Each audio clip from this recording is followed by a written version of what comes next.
A couple of months from now, you could be getting paid to hack into companies legally, without a degree, without a ton of certs, without a computer science background, with nothing but a laptop and the toolkit you're about to learn. The journey from total beginner to a paid hacker is shorter than most people think. It isn't built on a 4-year degree, it isn't built on memorizing certifications, and it isn't built on running 50 different tools. It's built on a specific toolkit used in a specific order, with a clear understanding of why each tool exists. In the next few minutes, I'm going to give you that path.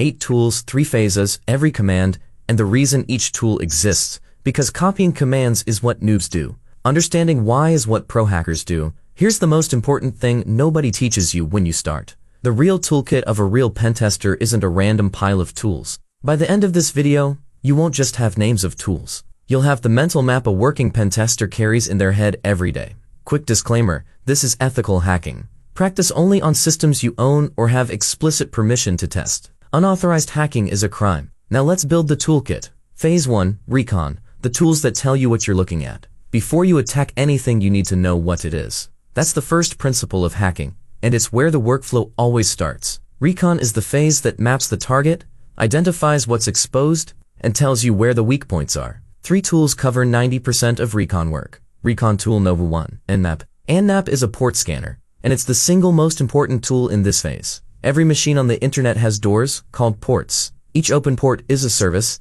and each service is a potential way in. Before you attack anything, you need to know which doors are open, and what's behind them. That's what Nmap does. The first command to learn is nmap-sv, followed by the target IP. That flag -S-V means service version detection. It doesn't just tell you a door is open. It tells you exactly what software is running behind it, and what version. The version is the gold, because old software has known vulnerabilities. When you find a server running an outdated version of something, you can look up exactly how to break that exact version.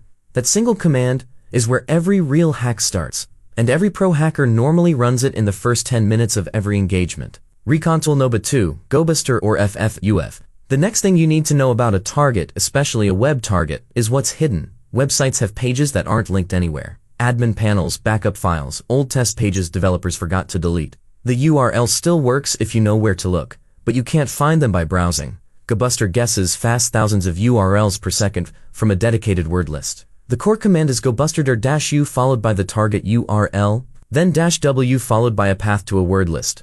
The word list of choice is syclist, which comes pre-installed on Kali Linux. What this command does is try every word in the list as a URL path, and tell you which ones return real pages. Suddenly, an empty-looking site has an admin login, a backup folder, a hidden API. The entire attack surface, revealed from one command. FFUF does the same job, just faster, with more flexibility. Same idea, slightly different syntax. Once you're comfortable with either one, the other is almost identical. Phase 2, Breaking In.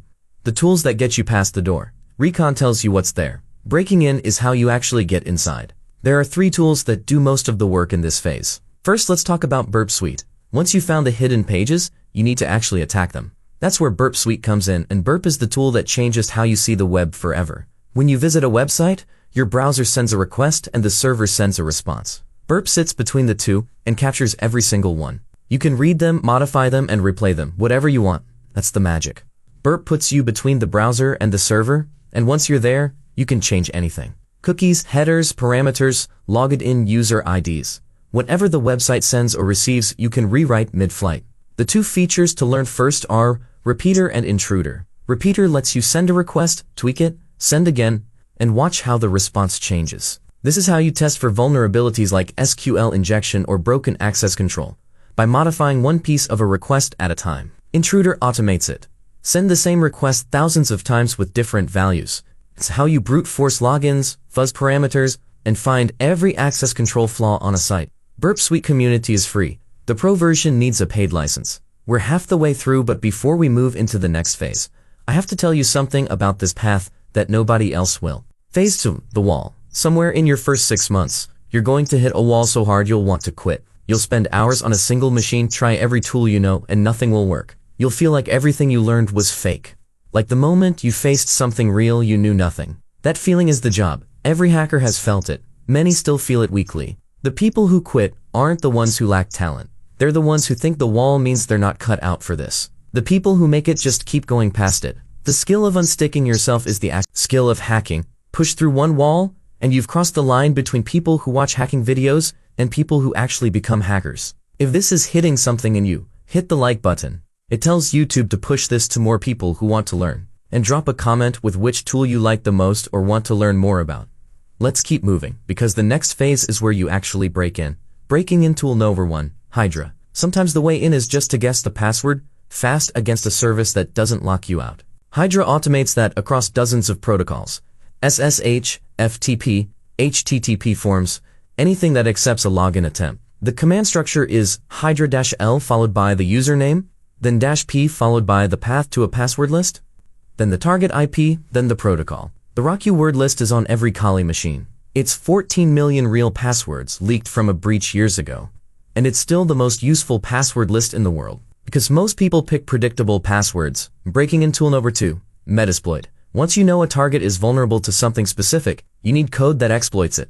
Writing exploits from scratch takes years to learn. Metasploit comes with thousands, pre-written, tested, and ready to fire. The workflow is the same every time. Open it with MSF console. Search for an exploit, select it, set the target, run it. It looks like this. Search Eternal Blue, then use 0, then set roasts and the target IP, then exploit. 4 commands, and you've launched the actual NSA-developed exploit that took down hospitals across the world in 2017 from your own laptop in about 10 seconds. This is legal because you only use it on targets you have permission to attack. Try Hack Me machines, Hack the Box machines, your own lab or your employer's clients with written authorization. Never anywhere else. Hydra for guessing passwords, Metasploit for launching known exploits. Those 2 tools are how you get inside after phase 1 tells you what to attack. But here's something most beginners get wrong. Getting in isn't the endgame. Phase 3, owning the box, what you do once you're inside. When you break in, you almost always land as a low-privilege user with limited access. The real prize is administrator or root, full control of the machine. Going from a weak user to full control is called privilege escalation, and it's the skill that separates I broke in from I own this machine. There are 2 essential tools in this phase, LinPias and WinPias. Once you're inside a machine, you need to find what's misconfigured, what's exploitable, and what's giving away passwords. Manually, that takes hours. Checking permissions, looking for stored credentials, finding scheduled tasks, running as root. There are hundreds of things to check. LinPias handles Linux targets, WinPias handles Windows. They check everything automatically in about a minute and produce a giant report. The output is color-coded. Red means this is probably your way to root. Yellow means this is interesting and worth investigating. Green means noted but probably nothing. Learning to read LinPias output is itself a skill. You scan the red lines first, look for the patterns the script flagged, and follow the trail. 9 times out of 10, the path to administrator is right there in the red. This tool, more than almost any other, is what turns you from someone who broke in into someone who actually owns the machine. Moving on, the next tool you must know is Hashcat. Once you have administrator access, you can dump password hashes from the system. Hashes are scrambled versions of passwords. The system stores them so that even if attackers get the file, they can't read the actual passwords directly, unless they crack them. Hashing is one way. Take a candidate password, hash it, and see if the result matches. If it does, that's the password. If not, try another. Billions of times a second, on a GPU. The command is hashcat-m followed by the hash type, then the file with the hash, then the word list. The hardest part isn't running the command, it's identifying the hash type. Different systems hash passwords differently.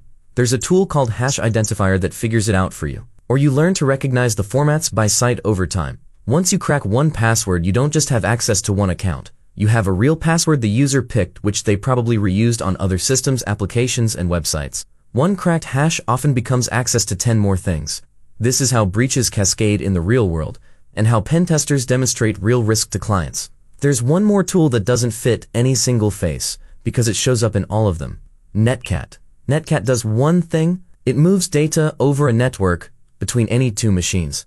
That sounds boring, but that single capability lets you do 100 different things. You can use it to listen for an incoming connection. The command nc-lvnp followed by a port number sets up a listener on your attacker machine. Now any reverse shell on the target will connect back to you. You can use it to transfer files without needing FTP or SCP setup. You can use it to test if a port is really open, to grab service banners, to send raw data to a server, to debug network problems. Once you understand Netcat, you stop using half the heavier tools you'd been using, because Netcat does the job with one short command. No setup, no GUI, just raw network plumbing. The way real hackers think. If you only learn one Unix tool deeply, make it Netcat. It's the glue between everything else in your toolkit.